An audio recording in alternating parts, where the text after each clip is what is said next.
Hello, chiropractors, slayers of subluxation, unleashers of the imprisoned impulse.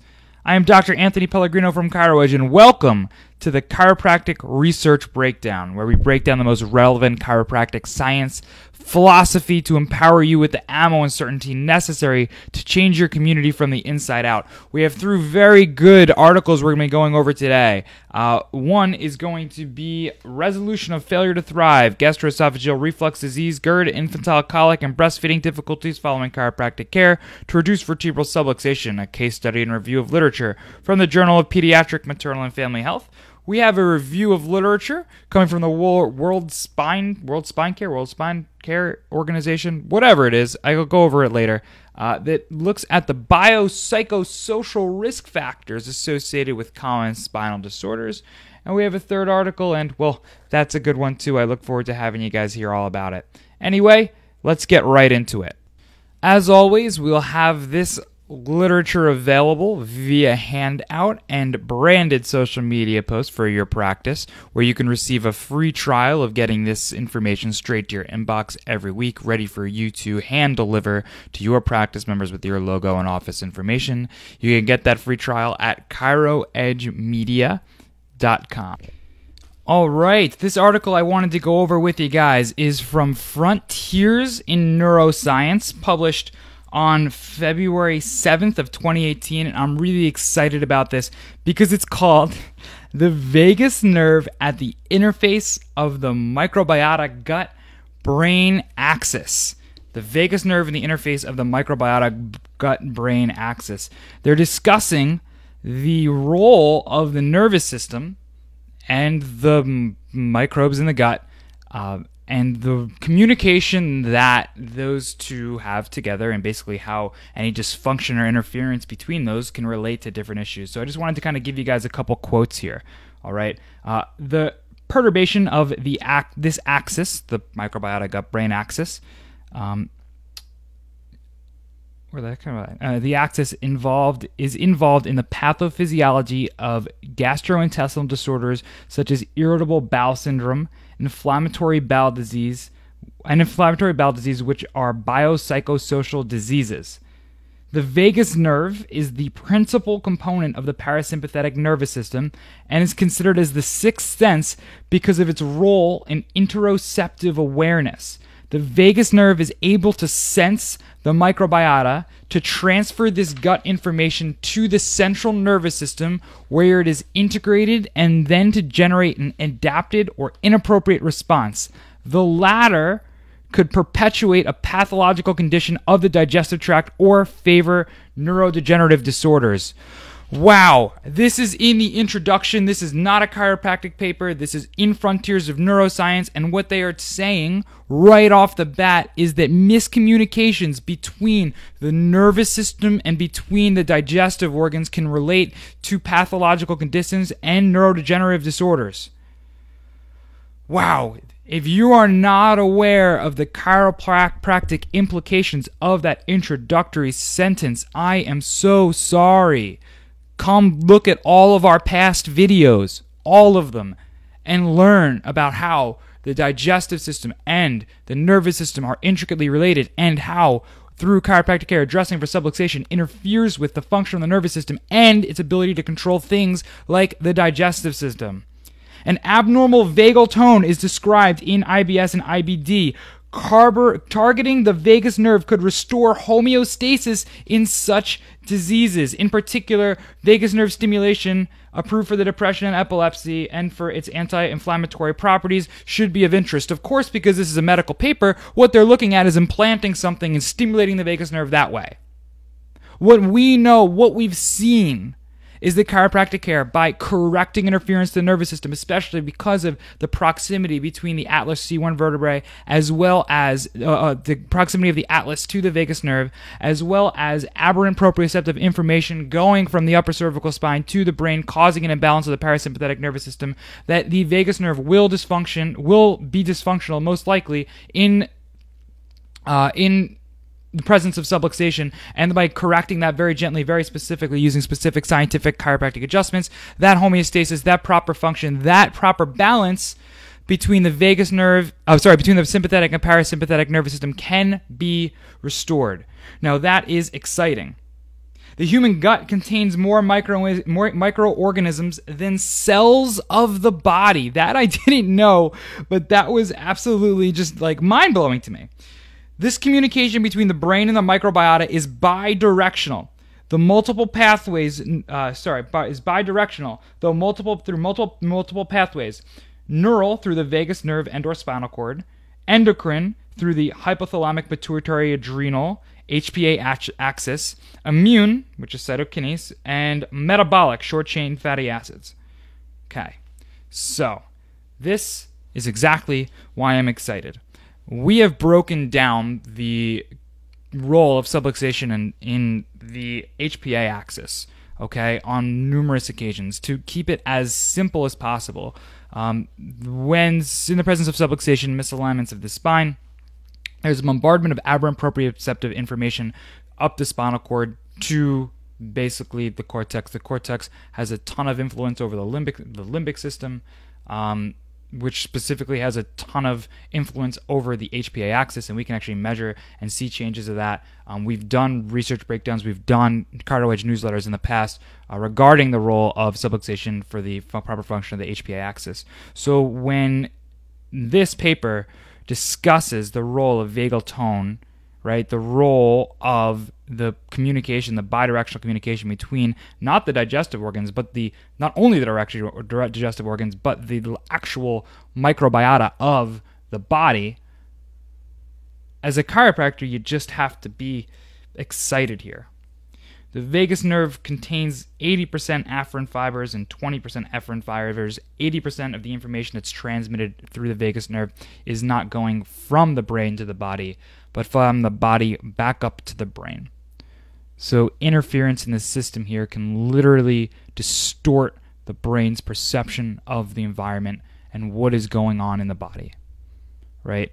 It's not just the bone on nerve sending messages down the arm. It's not just the brain saying, "Hey, the digestive organ should have peristalsis," and then it gets interfered on the way out. But more importantly, it's the way up. The brain is acting properly. The brain is performing properly. It's just responding to information that is incorrect. It's just responding to information that is incorrect. Maybe even the efferent, the going out signals are functioning properly and aren't distorted.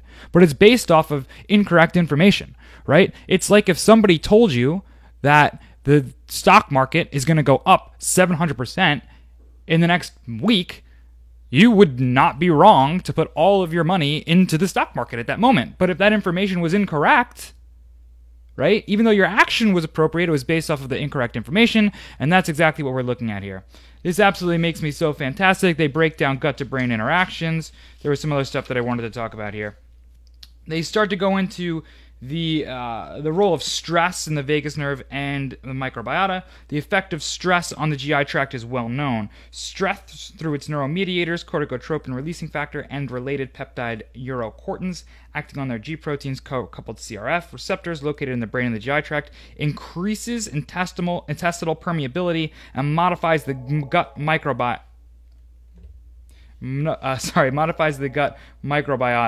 These two factors are involved in the pathophysiology of IBS and IBD. Just so excited here.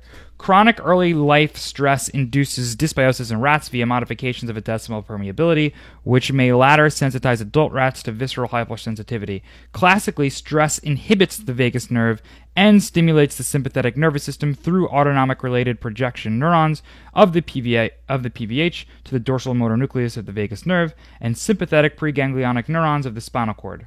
Since the vagus nerve has anti-inflammatory properties through the afferent and efferent fibers, stress has thus pro-inflammatory properties. Chiropractic care isn't about reducing stress. It is not about, and you can argue with me on this, and I don't care. It's not about putting us in a bubble, right, and saying, eat this, don't eat this, drink this much water. It's not about saying, oh, you know what, we can make you feel much better if you just live in this bubble and never experience any of the stresses in your life. What it is about, rather, is reducing and correcting interference in the nerve system that stops our body from adequately being able to adapt and respond to such stress. Dr. Christopher Kent from On Purpose, who is my chiropractic celebrity crush, I'm sorry,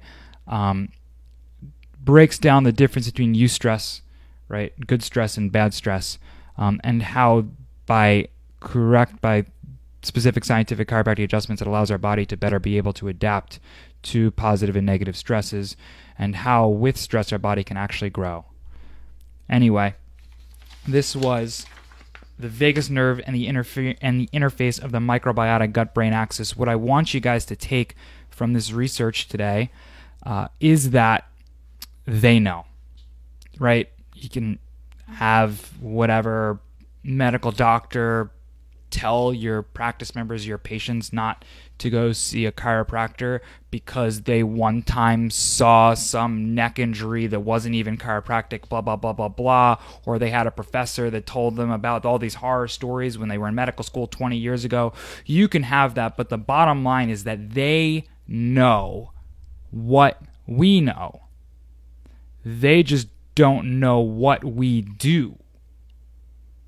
So have certainty in knowing that yes, everything we do is neurologically based. If you can just influence the balance of the sympathetic, parasympathetic nervous system, if you can measure and see through measuring the changes in the autonomic system, specifically through thermal evaluations. If you can measure the difference as well as dyskinesis, which is another arm of subluxation, which is through something like SEMG. If you can see and measure these, show it with HRV, we know that we are making these changes. We can see, we know that the sympathetic and the parasympathetic nervous systems are functioning better. And when we can say, hey, you know what? If you've been suffering with these terrible digestive issues for years and years and years and years and years, and it's because of this miscommunication, which the medical doctors know between the microbiota, the gut, the brain, and if we can restore that proper communication, we don't know that any symptoms going to improve, but we just know that they are going to live better.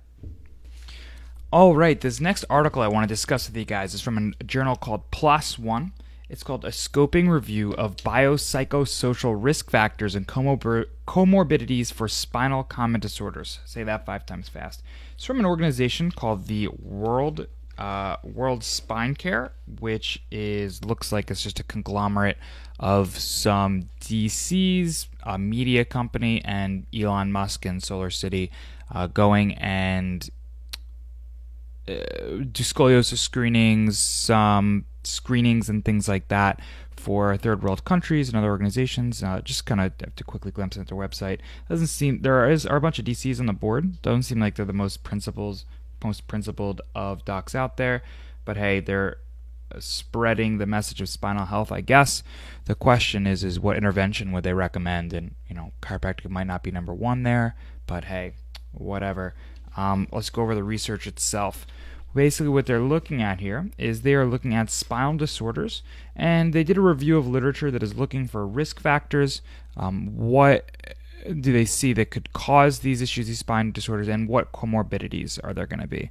A good example of what a comorbidity is, it's associated diseases. So, people who are obese are more likely to have cardiovascular disease. Those are comorbidities of one another. And they're going to look at this through different spine conditions. Some things of note is that the prevalence of spine disorders has sharply risen since 1990, and it is a leading cause of global years lived with disability in spinal disorders.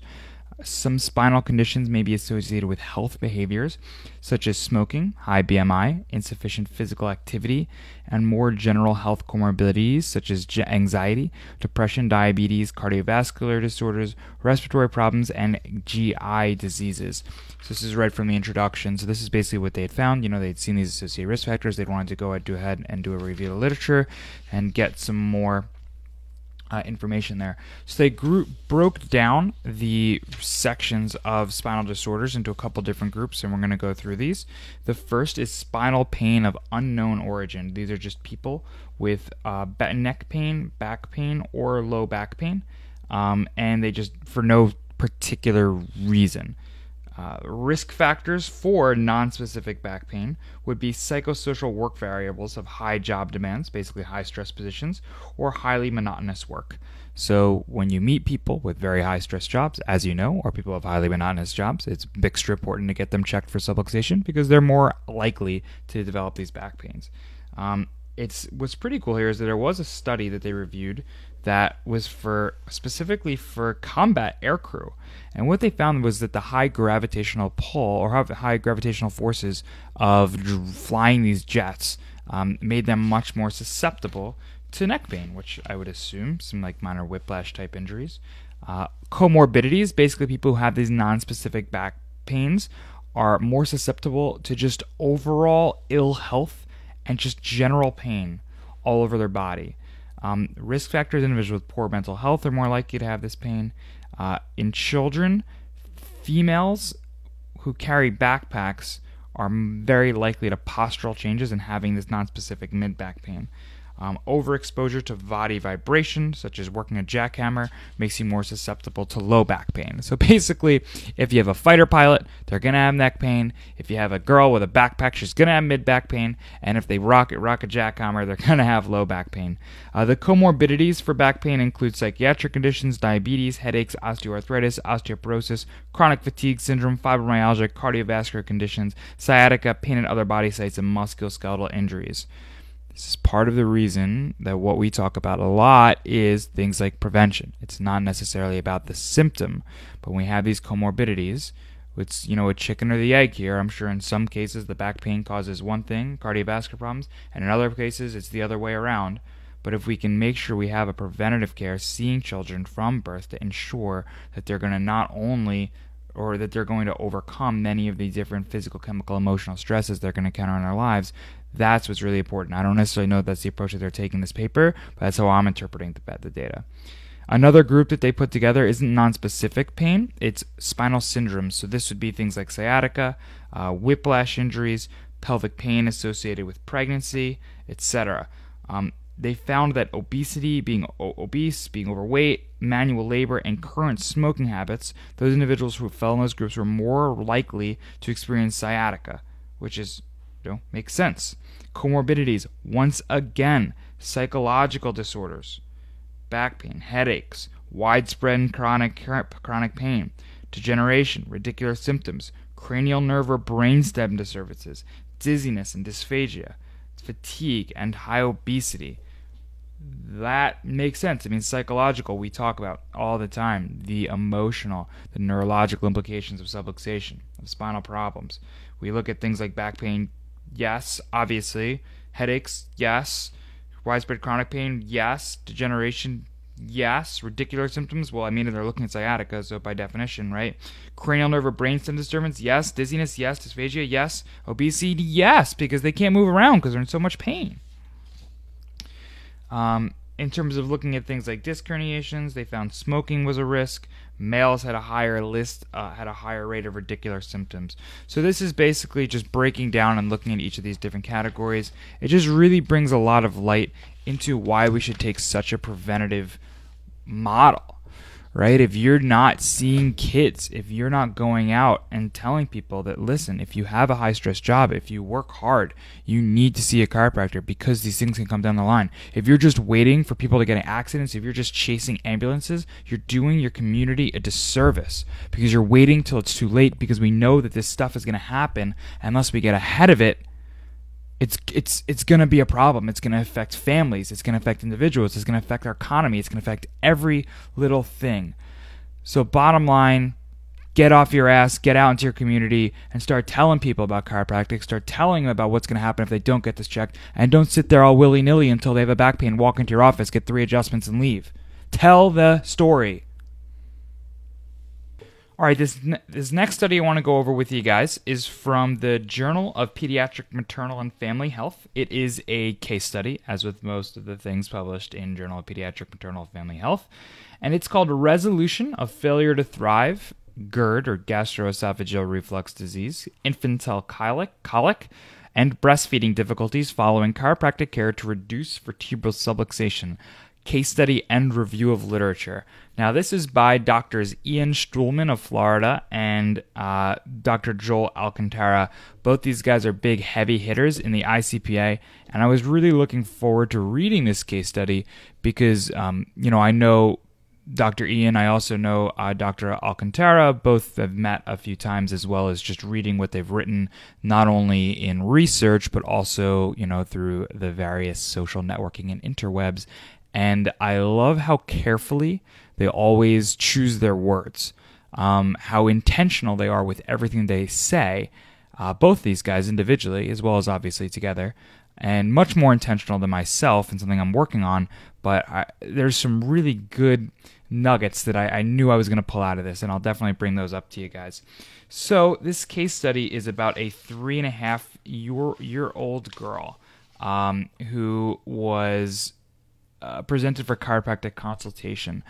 When we talk about case studies, I really like they had a good paragraph in here right in the introduction. It puts the way I feel about case studies as well.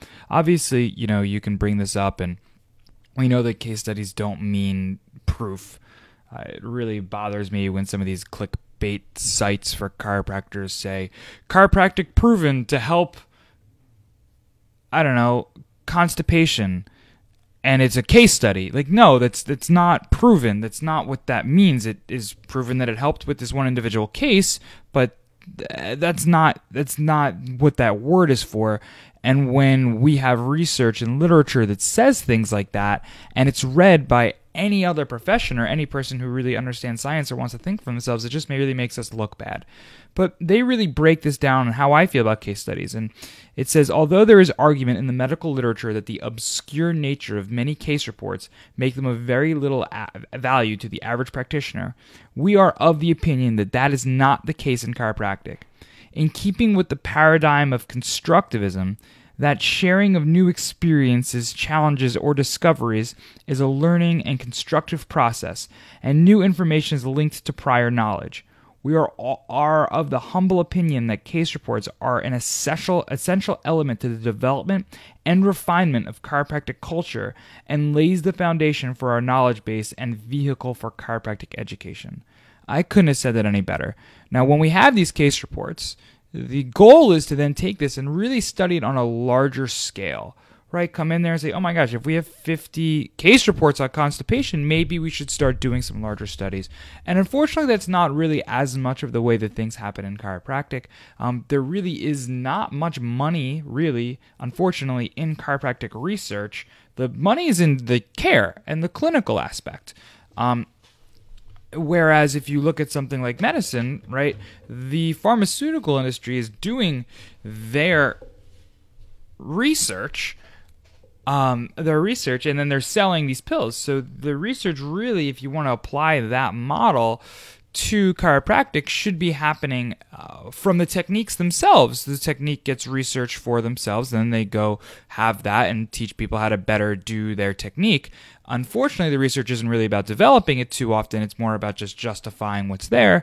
There's Holder Research Institute for TRT, which does a really great job. I think No Technique takes this to heart and does a better job than CBP, quite honestly. I love the research that comes out from there. That's just a little bit of my segue. It has nothing to do with the current case study. I just kind of wanted to go through with you guys and explain my thoughts on case reports and the future of chiropractic research. But anyway, a 3.5-year-old female was presented by her parent for chiropractic consultation and possible care. Absolutely, right? Can't take that for granted.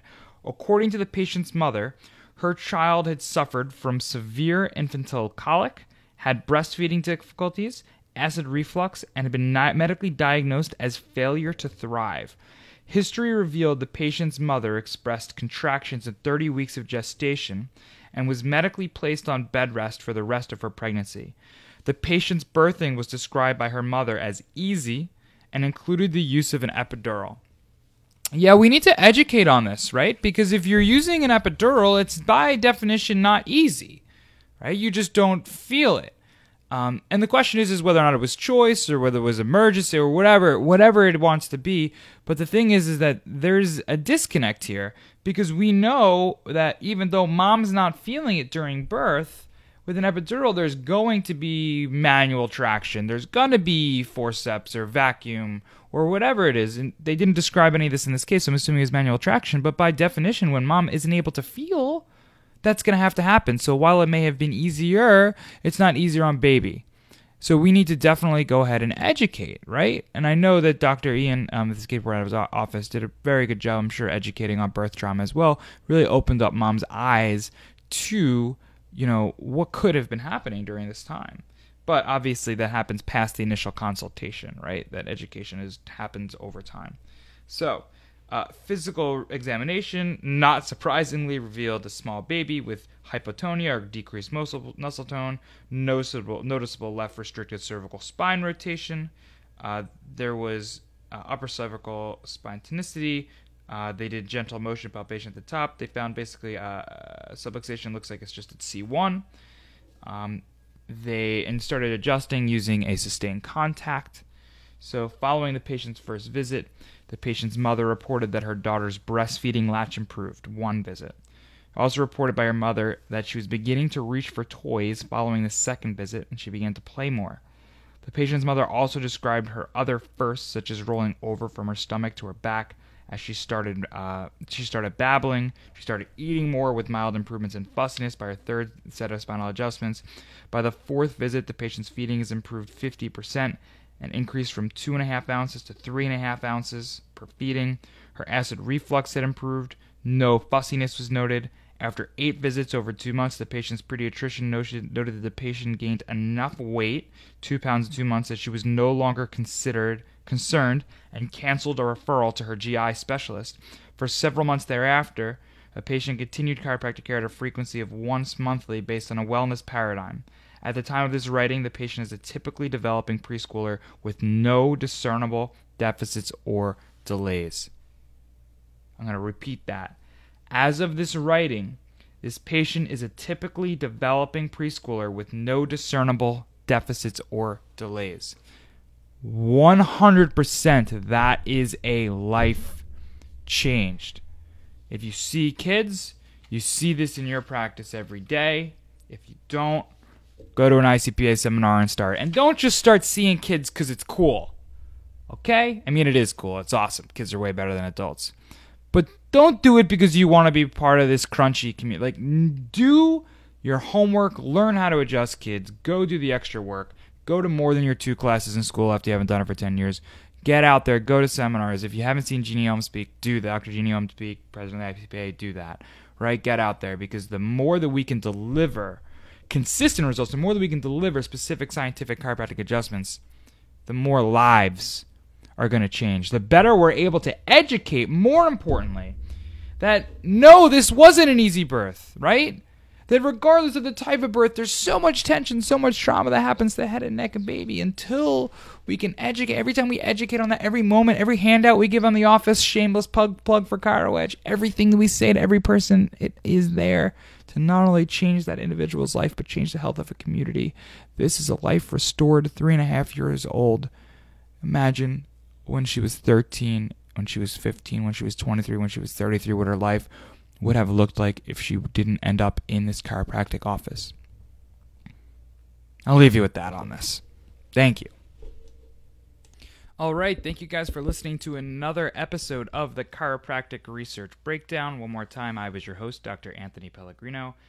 If you guys got some value out of this today, please go ahead, subscribe, rate, review on iTunes or your favorite podcast website. You can also find us on Facebook at ChiroEdge. And as always, we do have free trials of the ChiroEdge service, which is 3 social media posts based on the research we break down every week, as well as 3 patient-oriented newsletters for you to hand out in your office every single week.